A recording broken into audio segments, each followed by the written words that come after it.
Queridos amigos, deixa eu me arrumar aqui. Sempre tem um preparativo quando a gente aciona esse ao vivo aqui da live. Professor Marcelo Ribeiro, meu amigo, meu querido e grande amigo. Grande professor Salomão Viana, meu querido amigo, irmão, bem-vindos todos aí. Bem, Salomão Viana. Muito bem, Pablo Stolze. Finalmente, irmão.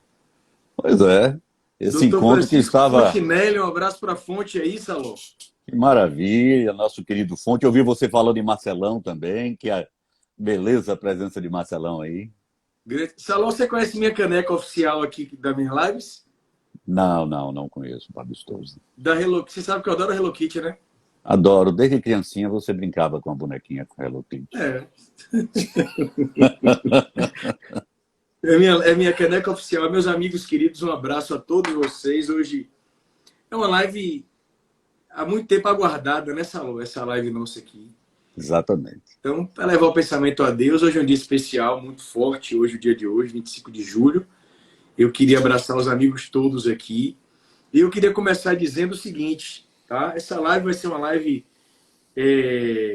com muitos temas dentro dela, né?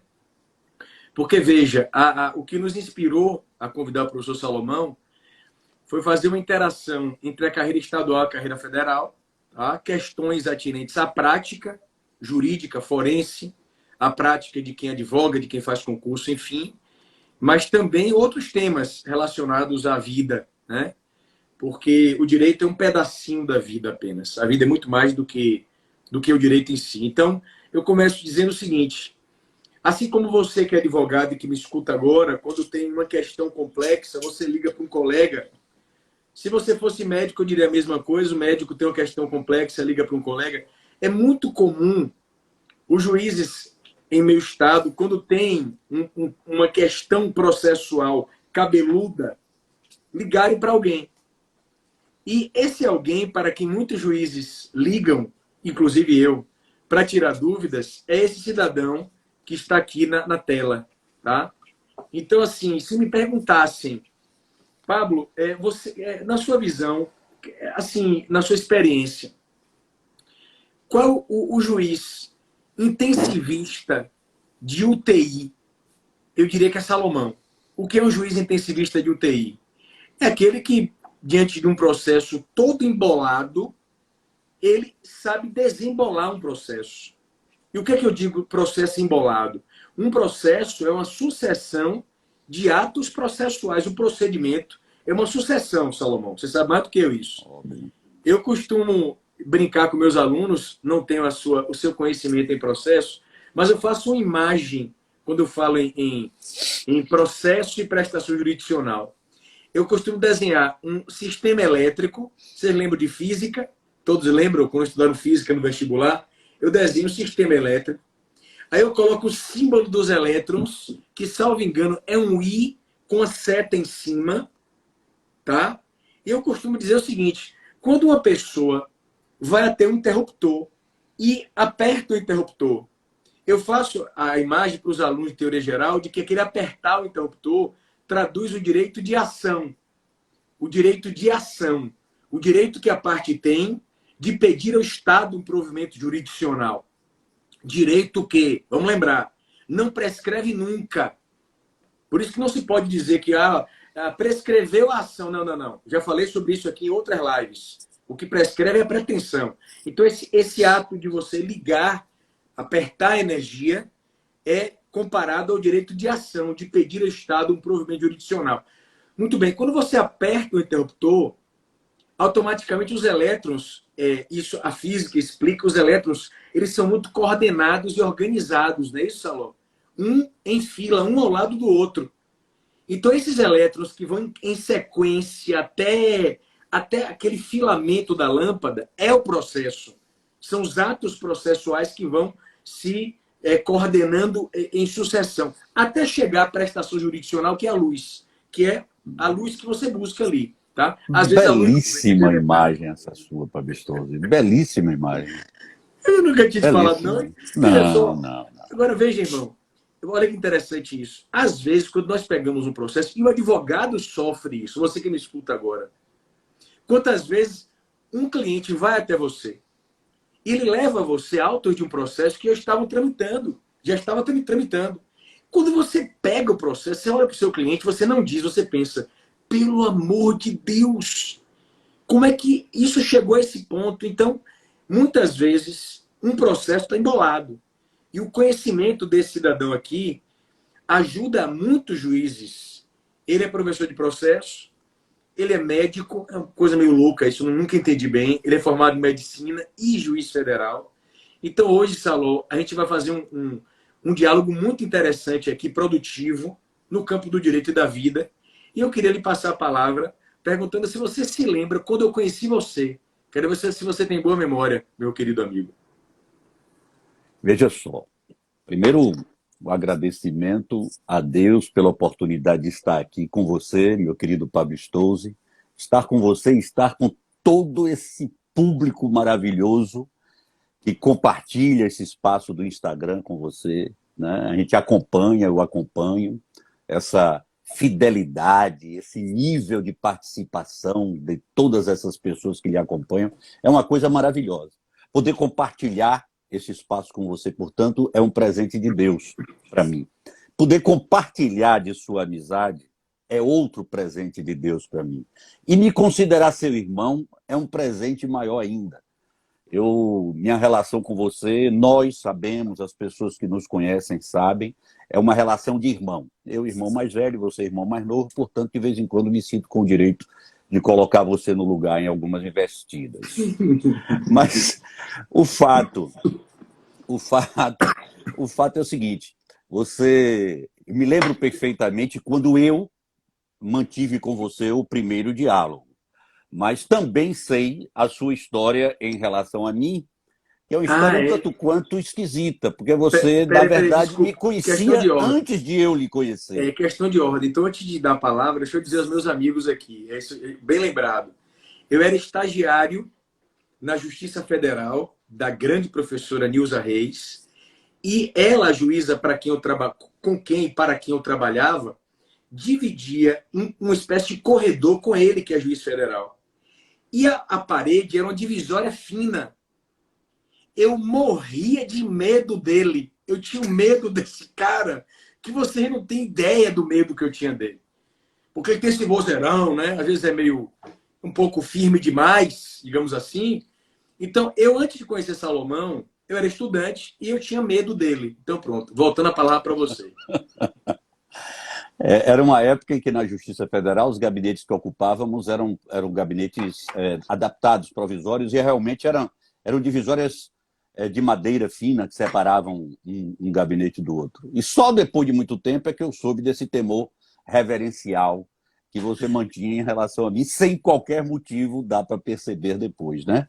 Mas eu me lembro perfeitamente um dia, ou o dia, em que eu estava sentado à mesa na sala dos professores da UFBA, e me entrou você na sala, assim, com esse ar que não é incomum estar com você, um tanto apreensivo, né? A testa franzida, igualzinho o desenho de Pablito, e sentou à mesa e falou: Saló, já me chamando de Saló, eu queria conversar com você. Eu falei, claro, estou às suas ordens. Eu não sei o que está acontecendo comigo, eu preciso lhe ouvir. Eu falei, pronto, pode falar. Saló, eu estou apaixonado. Eu falei, eu falei isso, eu mal me conhecia, rapaz. Mal me Mas conhecia. eu acho que foi isso mesmo, rapaz. Mas havia, de fato, certamente, né?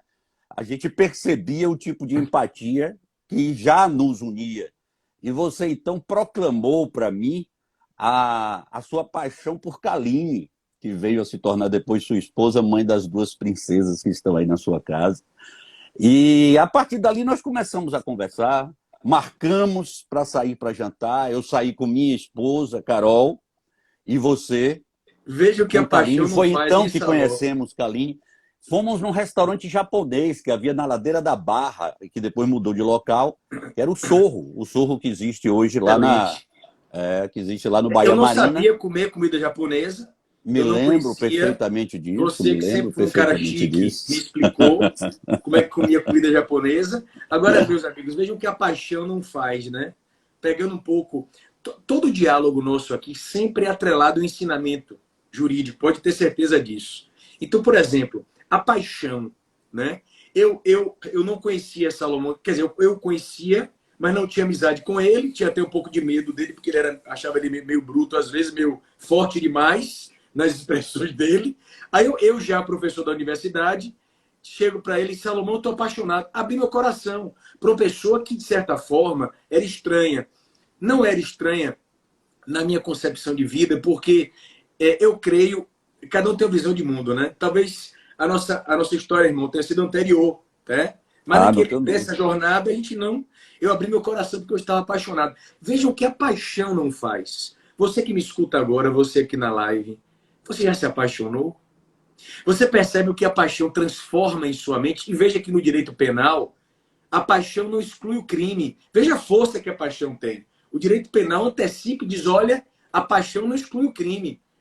Então veja como a paixão mexe com a gente. Claro, na minha opinião, como civilista agora, a paixão tem em média uma duração, em média, regra geral, de 3 meses. Depois pode se transformar em amor, que é algo mais forte, muito mais forte do que a Exatamente. paixão, que tem um disparo químico. Então vai uma orientação a vocês. Estar apaixonado é lindo, graças a Deus. Mas espere pelo menos 3 meses para casar. Não case logo, tá? Ah, É. Pablito, eu vou casar. Calma, respire.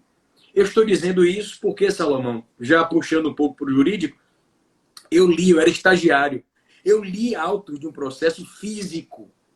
Isso aqui é bom para quem faz concurso, que eu vou dizer agora. O cidadão, eu não vou rir porque a questão é séria. Ele, há muitos anos, já foi isso aí, eu era estudante. Ele ajuizou uma ação anulatória de casamento. Anulatória, sabe que é cabível anulatório de casamento, por erro essencial, alegando que a noiva dele, tá, já esposa, não era quem ele imaginava.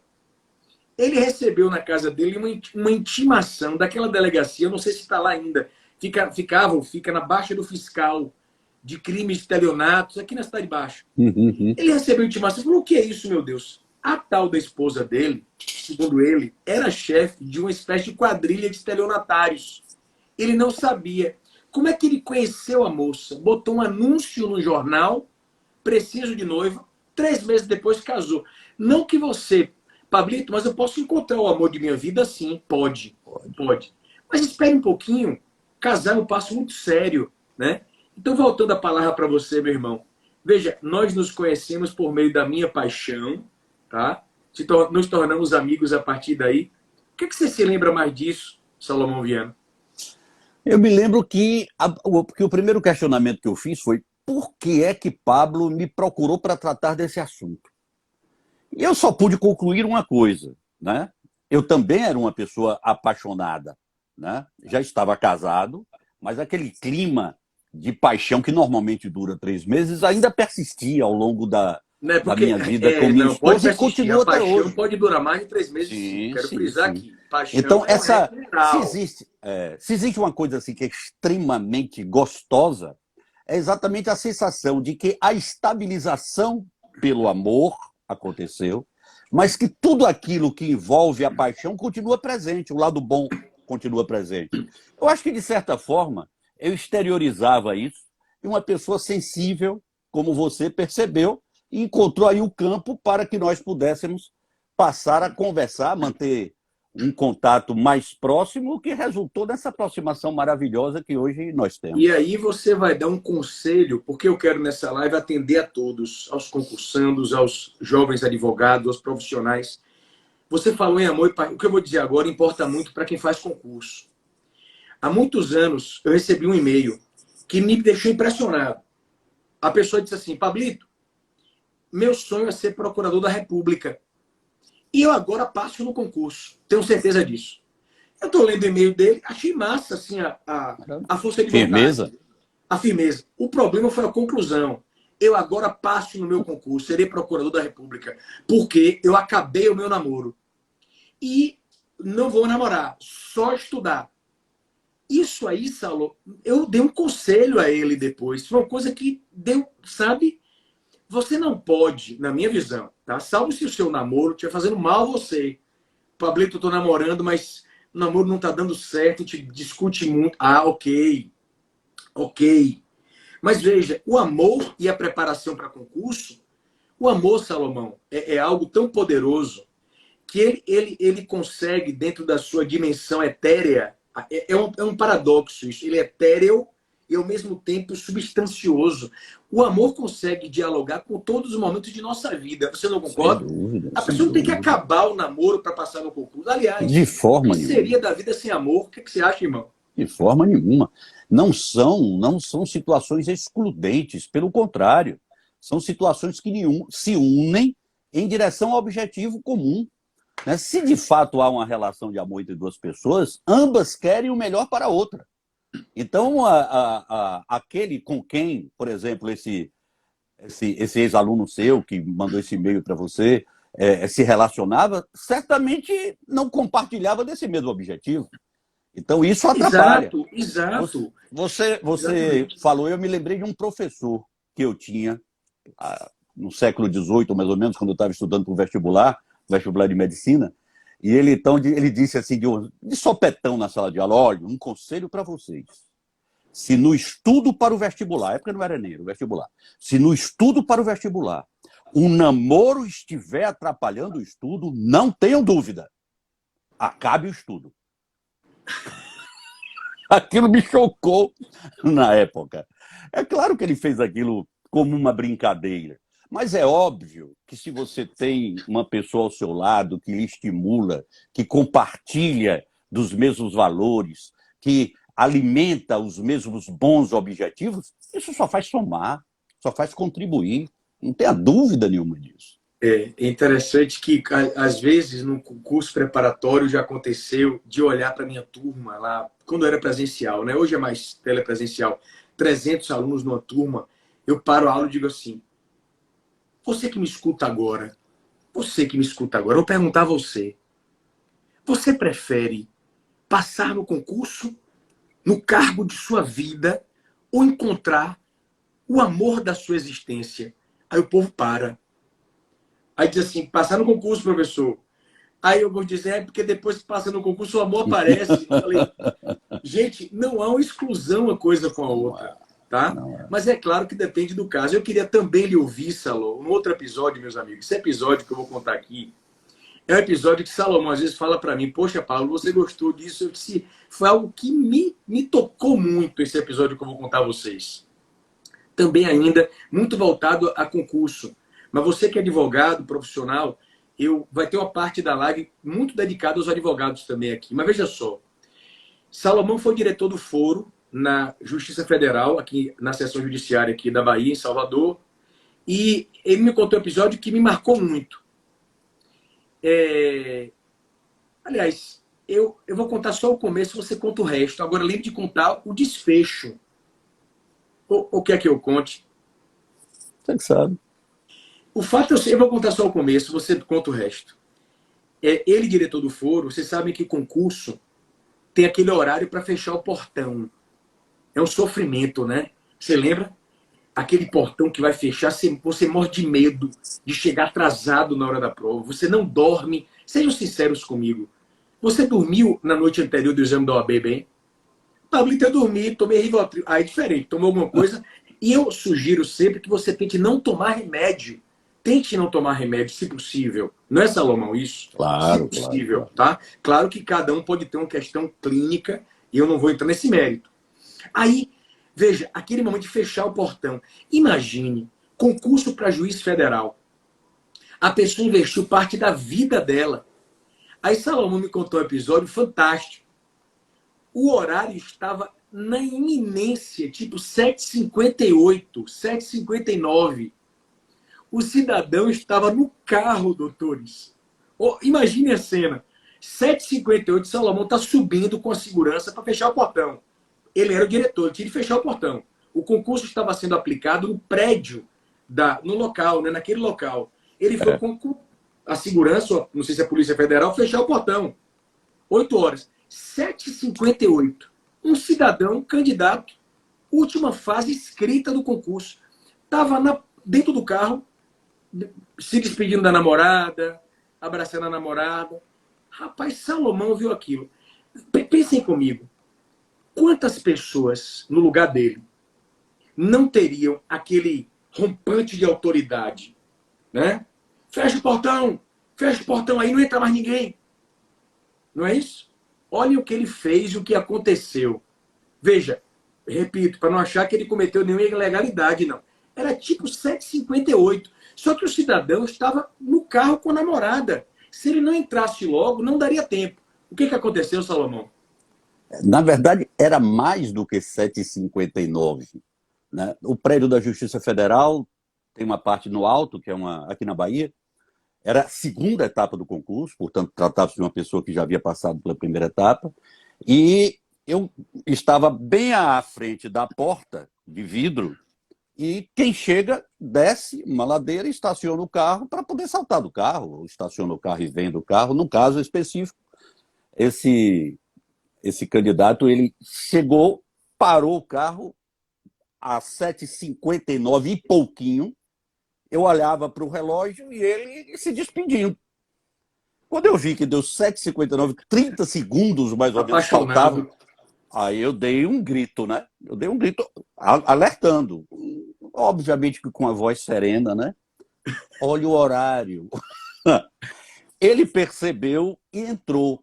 Literalmente, quando ele entrou, faltavam 2 ou 3 segundos. E eu iria fechar a porta rigorosamente no horário. Eu não tenho opção, é um dado objetivo. E ele entrou faltando 5, 3 segundos, mais ou menos. Me agradeceu e entrou. Agora, veja o acerto disso. É um grande colega hoje, um grande juiz, uma pessoa altamente bem informada, um excelente magistrado, que por alguns segundos poderia ter perdido a oportunidade de ingressar na Justiça Federal como juiz.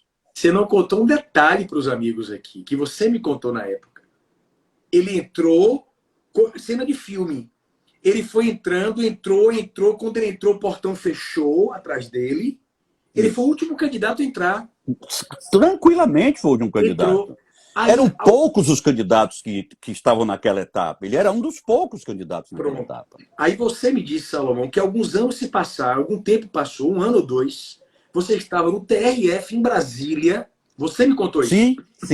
Aí uma pessoa fez... Eu sempre quis lhe agradecer, estendeu a mão para você. Você não lembrava quem era. Você tem um problema de um negócio de uma doença que você me explicou, que não lembra a fisionomia. Eu também tenho um pouco disso. Você explicou outro dia numa live.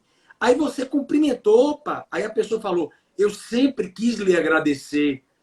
Aí você, sem entender quem era, né? Aí ele fez assim, eu sou aquele candidato dos 5 segundos para entrar na prova. O senhor lembra que o senhor falou, olha o horário, e que eu entrei, o portão fechou atrás de mim? Hoje eu sou seu colega juiz federal. Eu me arrepio, doutores, com isso. Vou me arrepiar, Salomão. E eu tenho um prazer enorme em tê-lo como meu colega. É um grande colega, um excelente juiz, preparadíssimo. Entende muito de sistema informatizado, ajuda muito os demais colegas, criando meios para facilitar o exercício da atividade jurisdicional. Uma grande aquisição para a Justiça Federal. E como você falou em colega, e sei que você tem o mesmo perfil que eu tenho, de absoluto respeito aos advogados, que são nossos colegas de trabalho, todos nós, sim. Porque a nossa visão de mundo, aqui na live a gente pode falar tranquilamente, porque segue quem quiser, obviamente. Convido todos a seguirem a página de Salomão, @SalomãoViana.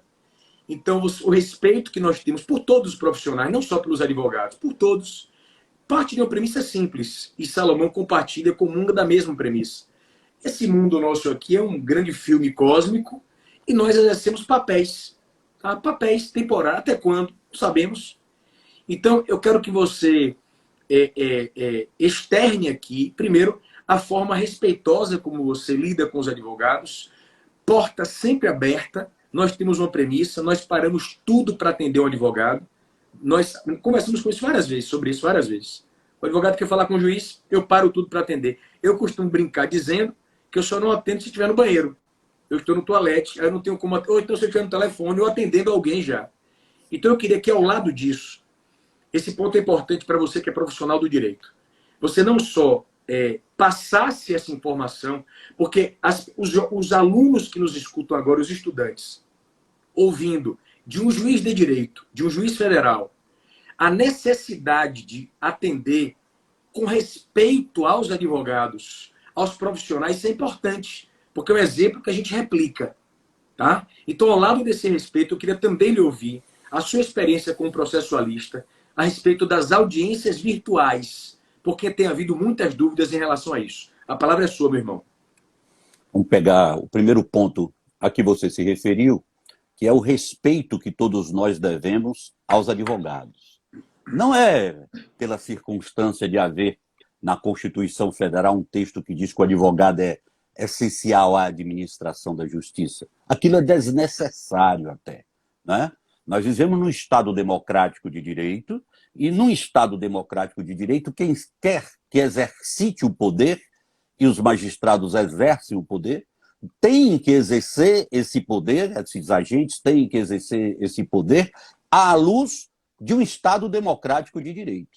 E se os administrados, que no caso são as partes que buscam a prestação da atividade jurisdicional, se fazem presentes no processo por meio de um profissional que existe para isso, que é o advogado, é óbvio que a esse advogado é devido todo o respeito possível. Até porque, meu querido Pablo, a partir da entrada em vigor da Constituição Federal, e de forma mais sensível, a partir da entrada em vigor do novo Código de Processo Civil, ficou certo que o nosso modelo processual é um modelo cooperativo, não é um modelo inquisitorial, que é aquele modelo em que a figura do juiz, muitos de nós ouvimos nos bancos escolares, nas relações do processo, o juiz está entre e acima das partes. Isso é falso, isso não existe mais. Há uma perfeita relação de simetria entre o juiz e os demais sujeitos do processo. Essa simetria, ela deve se materializar não só no ambiente endoprocessual, na prática dos atos do procedimento, mas também nas relações que o advogado mantém com as partes, que o juiz mantém com as partes e com os advogados. Seja numa audiência, uma audiência formal, seja no momento em que ele é procurado, o juiz é procurado pelo advogado ou até mesmo pela parte para tratar de algum assunto que é interessante, que a parte ou o próprio advogado reputa ser interessante. No particular, eu recebo no meu gabinete rigorosamente, todas as pessoas que lá baterem para me procurar. Obviamente que essas pessoas não chegam direto na porta do gabinete. Então, vão até a secretaria ou vão até a antessala, e é comum que as pessoas que trabalham comigo procurem ver de antemão o que é que pode ser resolvido, em que elas podem ajudar. Claro. Mas se elas disserem, eu quero falar com o juiz, elas falarão com o juiz. E tem mais um dado que eu reputo interessante, que por vezes surpreende as pessoas. O número do meu telefone, do meu gabinete, ele toca direto na minha sala. A pessoa que chegar na internet e procurar o número da unidade em que eu trabalho, está lá, juiz, aí tem o número do lado, se ligar, discar aquele número, teclar aquele número, eu atendo diretamente. Não passa num gabinete para que o gabinete passe a ligação. Então, são algumas características. E no curso do processo? Bom, no curso do processo, cada um de nós tem as suas características. Eu sou um reído defensor do equilíbrio processual. Um reído defensor da necessidade de que as partes sejam tratadas com isonomia. E na qualidade de reído defensor, obviamente que eu exponho isso todas as vezes que algum dos sujeitos do processo atua de modo a tentar quebrar esse equilíbrio. Isso não significa nem de longe desrespeito. Isso significa a defesa intransigente de um Estado democrático de direito dentro do processo. Agora, falando em Estado democrático de direito, vamos tocar no segundo ponto a que você se referiu, que é a questão da audiência online, audiência virtual. Isso. É possível a realização de uma audiência virtual? Possível é. Mas como tudo, aliás, A Lei 9.099, se não me engano, no seu artigo 22, foi recentemente alterada por uma lei agora, 13.994, se não me engano, que faz referência ao fato de que é cabível, a expressão utilizada é essa, é cabível a realização de audiência por sistema virtual.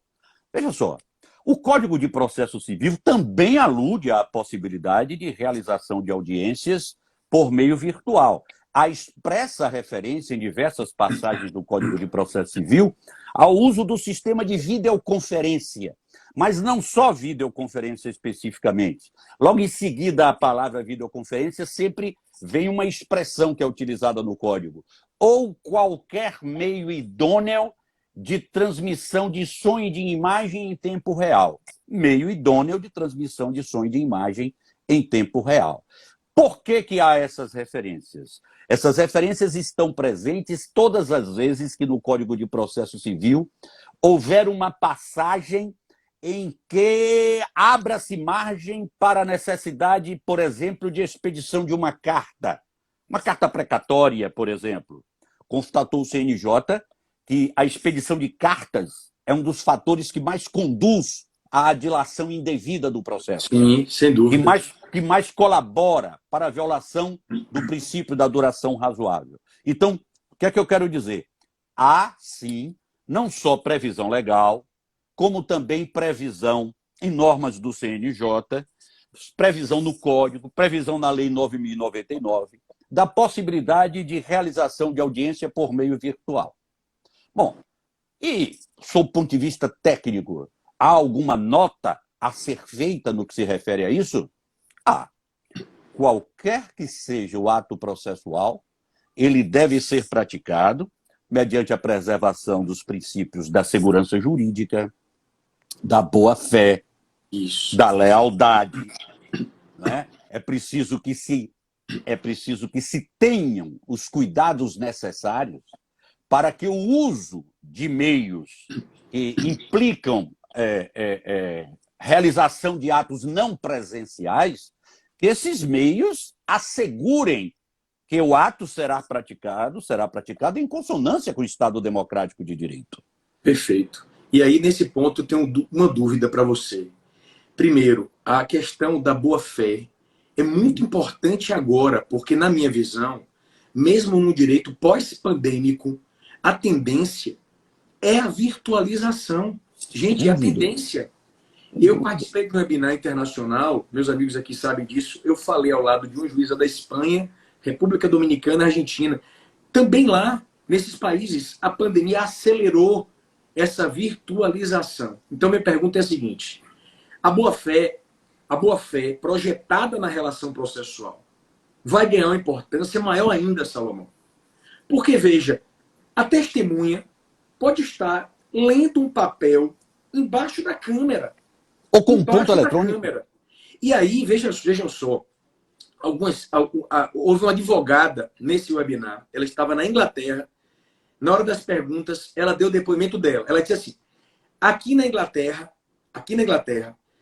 quando há uma colheita de depoimento, ela se referia até a depoimento de menor, é possível colher o depoimento à distância, ok. Só que o juiz que está colhendo o depoimento por meio da webcam, ele várias vezes pergunta ao depoente. Exemplo, está sozinho? Pergunta algumas vezes, está sozinho? Está manifestando sua vontade sem ninguém? E pede que a câmera seja movimentada para se pegar o perímetro da área da sala. É claro que, obviamente, a parte que está ali tem o direito de estar com o advogado dela. Isso aí é postulado intransponível. Mas veja só, a boa-fé vai ter de mais do que nunca se projetar aqui. Porque essa preocupação não é só de juízes. Os advogados estão preocupados com isso. Eu ouvi advogados me dizendo: doutor, e se do outro lado houver uma testemunha orientada lendo um papel? Como é que funciona isso? Pergunta número 1, Salomão. Número 2, conectada a essa. Queda de sinal. O Brasil tem extensão continental. O advogado, ele tem a internet dele, sofre na casa dele ou no escritório dele para ter uma conexão boa. ele não conseguiu a conexão naquele momento, ele começa a se desesperar. Ele vai informar o juiz o problema de conexão. E na minha visão, esse é um argumento que o juiz deve levar em conta na realidade nossa no Brasil. Dificuldade de conexão, porque nós sabemos que isso acontece. Como é que você interpreta isso no campo das nulidades processuais? São duas dúvidas muito importantes, meu amigo. Veja só, como eu pontuei, quando no Código de Processo Civil há referência ao uso de videoconferência, a expressão que se segue é ou qualquer meio idôneo de transmissão de som e de imagem em tempo real. A idoneidade do meio não significa apenas a possibilidade de que a imagem seja transmitida. É preciso que haja um cerco relativamente aos cuidados para que não haja violação à boa-fé. Então, por exemplo, no âmbito penal, de vez em quando eu realizo audiências no âmbito criminal, apesar de a minha competência não ser criminal, mas às vezes respondo, substituindo em várias criminais. É comum a realização de audiências por meio de videoconferência. Mas como é que essa audiência se dá? Eu, juiz, interrogo a parte, ou ouço a testemunha que está em outro local, mas esse local é o fórum do local em que a pessoa se encontra. Ela se desloca até as dependências do fórum e no local em que ela está de frente à câmera, há um servidor que está acompanhando tudo o que está ali acontecendo para evitar que haja algum tipo de desvio na conduta, seja de quem está ouvindo, seja de quem está ao derredor dela. Bom, isso gera um efeito. Mantém-se com isso um grau de formalismo que não é o desejável, não é? Você passa a ter a necessidade de deslocamento, você passa a ter a necessidade de ocupação de um espaço numa repartição pública, que no caso é a sala de audiência ou de videoconferência do local, você passa a ter necessidade de que uma pessoa, um servidor público esteja ali acompanhando. Há, portanto, um cerco que, de certa maneira, é formal, e o desejo não é esse. O desejo não é esse. Mas é preciso que sejam adotadas as cautelas mínimas. Você falou na possibilidade de a testemunha estar lendo um texto e um ponto eletrônico, que dificilmente é percebido. Então, a testemunha está falando em verdade o que lhe está sendo soprado ao ouvido. Todas essas possibilidades existem. Aí você falou, e quanto à nulidade? Bom, como todos nós sabemos, a possibilidade de ocorrer um defeito na prática de um ato existe. Há de se distinguir defeito de invalidação. Nem todo defeito conduz à invalidação. O defeito na prática do ato conducente à invalidação é o defeito causador de prejuízo. Portanto, não é o só fato de, por exemplo, o ato de ouvida de alguém não haver sido cercado dos devidos cuidados que conduzirá necessariamente à invalidação do ato. É preciso que se demonstre a ocorrência do prejuízo. Então, a gente está sempre vinculando uma coisa com a outra. Perfeito. E você chegou a cogitar, meu querido, a respeito da possibilidade de uma queda do sinal. Mas não é só queda do sinal. Não. É preciso se cogitar da possibilidade de, à parte, você Não, é juiz de juizado especial pessoas civil, pobres, as pessoas onde pobres... o próprio advogado não dispõe de um sistema de internet eficiente. Exato. Bom, aí você se depara com o novo texto lá da Lei 9.099, se não me engano, parágrafos 1º e 2º do artigo 22, que aludem ao fato de que é cabível a audiência feita por meio virtual e diz mais, que se o demandado não comparecer, o juiz proferirá de imediato a sentença.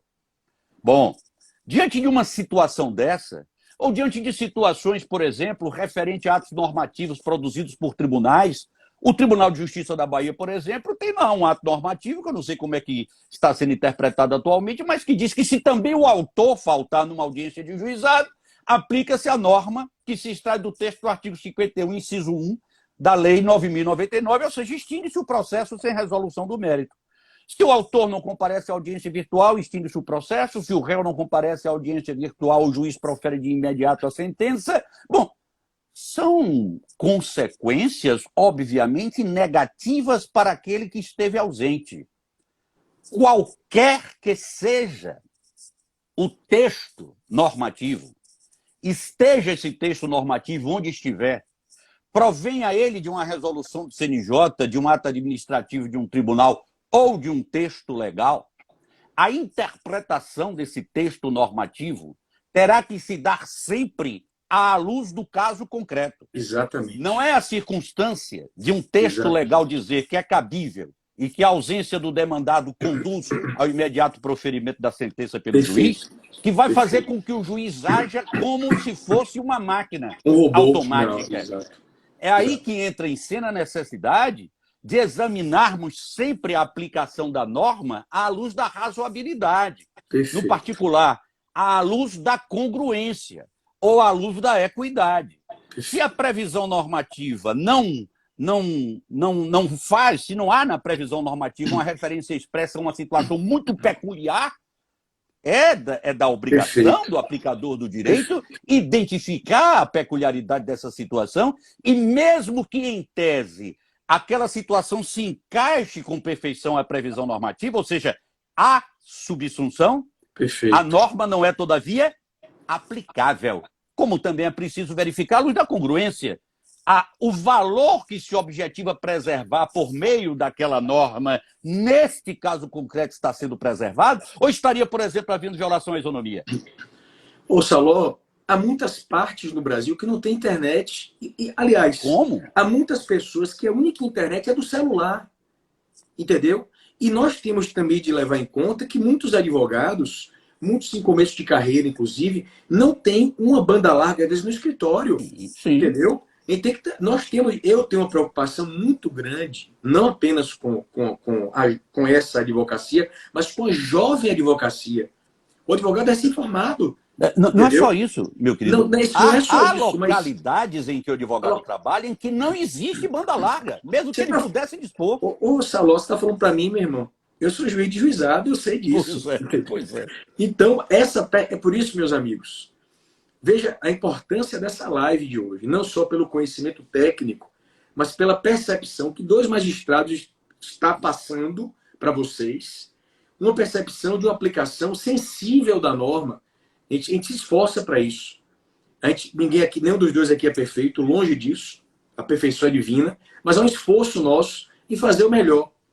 E eu aproveito essa etapa final, nem parece que a live está acabando mesmo, para dizer e falar um pouquinho.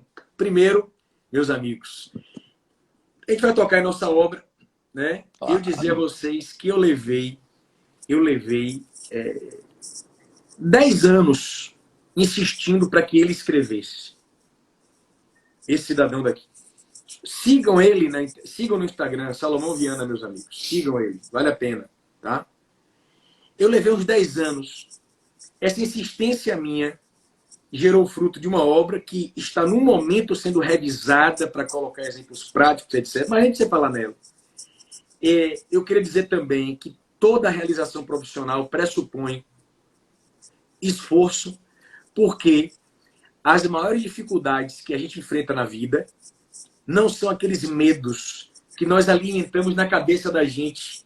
Todo mundo que me escuta agora tem alguma preocupação na cabeça. Geralmente, essa preocupação, ela não se concretiza. Às vezes sim, mas geralmente não. O problema que surge na vida da gente aparece do nada. E Salomão, ele passou um ano passado muito difícil, meu irmão. Eu sofri demais também, foi muito difícil para mim, né? E assim, eu queria, Saló, que você desse uma última mensagem de superação para as pessoas que nos escutam aqui. Porque isso vai ao encontro de tudo que foi dito antes, né? Então, assim, sem entrar em detalhes, obviamente, são questões pessoais, mas num contexto difícil de saúde que ele passou, graças a Deus venceu. Houve um episódio que me marcou muito, porque eu estive presente, você me permite mencionar aqui? Tá? Perfeitamente. Um episódio que mexeu muito comigo, que foi uma coisa assim, sabe, muito impactante, e que nós chegamos à mesma conclusão na mesma hora. Tá? Nós estávamos, eu e ele, num local, nós fomos para esse local para fazer uma espécie de retiro, um local realmente abençoado, com muita vibração divina. E quando ele chegou lá, antes de adentrar no local, vamos colocar assim, né? Antes de começar a a cumprir aquilo a que se propôs por estar ali. Estávamos eu e ele, escutem só, conversando no topo de uma escada. Tentem visualizar isso. O local em que nós estávamos, tá, na ilha de Itaparica, fica uma espécie de planalto, um platôzinho, em que há uma espécie de descida íngreme até a praia. E havia uma escadaria. É a praia? Uma escadaria nessa Ló. Mais ou menos uns 30 metros, talvez. Uns 20 metros, pelo menos. Uns 20 metros de escada. Muitos degraus com aqueles patamares entre diversos degraus. Pronto. Uma escada íngreme de cimento que ia até a praia. E um portão que fechava o local para a praia. Tá? Eu estava conversando com ele no topo da escada. No topo da escada. Conversando eu e ele. Tá? Ele, então, meu irmão, disse... Não sei, na hora, eu não sei nem dizer a vocês o que aconteceu. Eu estava parado no degrau e ele tentou passar por mim. Eu não entendi bem o que ele quis fazer. Ele quis pular, passar por mim de uma parte do degrau para outra. Gente, Salomão pisou em falso. A queda, ele tomou uma queda. É algo assim que eu vi a cena e aquilo... Primeiro, quando ele caiu, o braço dele, ele não tentou me segurar, mas passou perto de mim. Eu não tinha como segurar ele. Quando uma pessoa cai de uma escada, a tendência é rolar. A cena que eu vi foi algo tão impressionante. Ele, que é um cara grande, ele caiu escada abaixo e ele não rolou.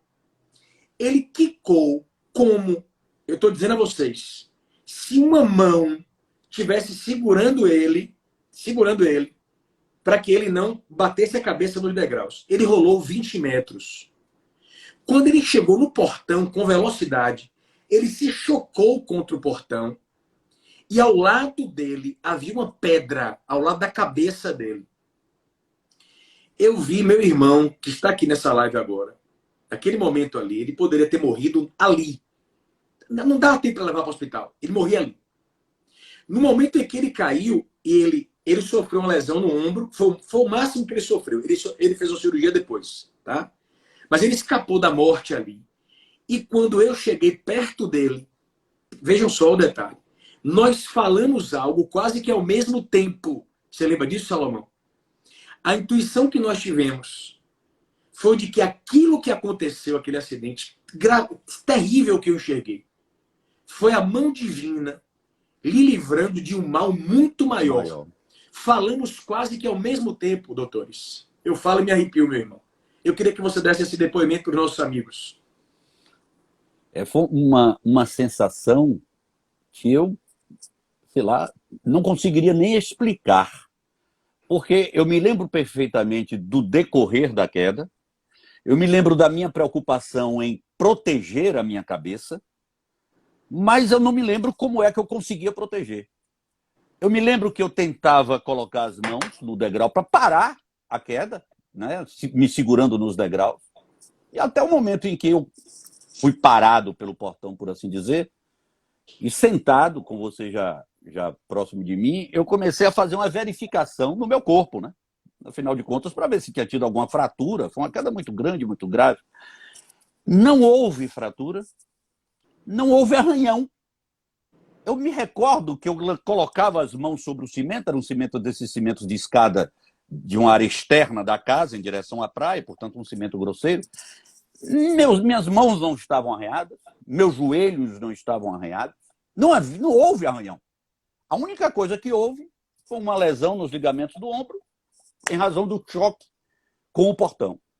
E até hoje eu não compreendo aquilo, sob o ponto de vista, digamos assim, da vida material, não dá para compreender, a não ser que nós busquemos na vida espiritual, a não ser que nós busquemos na proteção divina que todos nós temos, uma explicação. A explicação que eu consigo encontrar para aquilo é exatamente essa aí que você colocou, meu querido Pablo. É como se há de acontecer alguma coisa, mas já que há de acontecer, que aconteça da melhor forma. eu vou lhe proteger, meu filho. Foi mais ou menos essa a sensação que eu tive. E graças a Deus estou plenamente recuperado. Nenhuma lesão na cabeça, nenhum arranhão no corpo inteiro. Uma coisa assim, que até hoje eu fico pensando e me arrepio, como você fala aqui, ó. A barba aqui está toda arrepiada quando eu me lembro desse episódio. É uma coisa que marca a vida de qualquer pessoa. Aí Marcou pergunto as assim, nossas viu, vidas. Saló? Eu não vou avançar mais na live, a live vai ser encerrada aqui. Aí perguntam assim, irmão, sim, mas você viu Deus? Aí eu respondo, pra quê? Eu não Eu preciso ver senti ele, Deus. eu não preciso ver. Eu não preciso ver Deus. Preciso. Pra quê? Exatamente. É isso.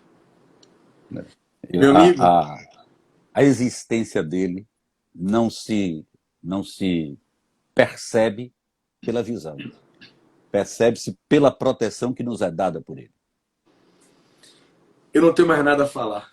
Senão dizer muito obrigado, meu irmão, pela live sensacional que a gente fez hoje. Um abraço a Obrigado. todos os amigos aqui presentes. Obrigado, Salomão Viana.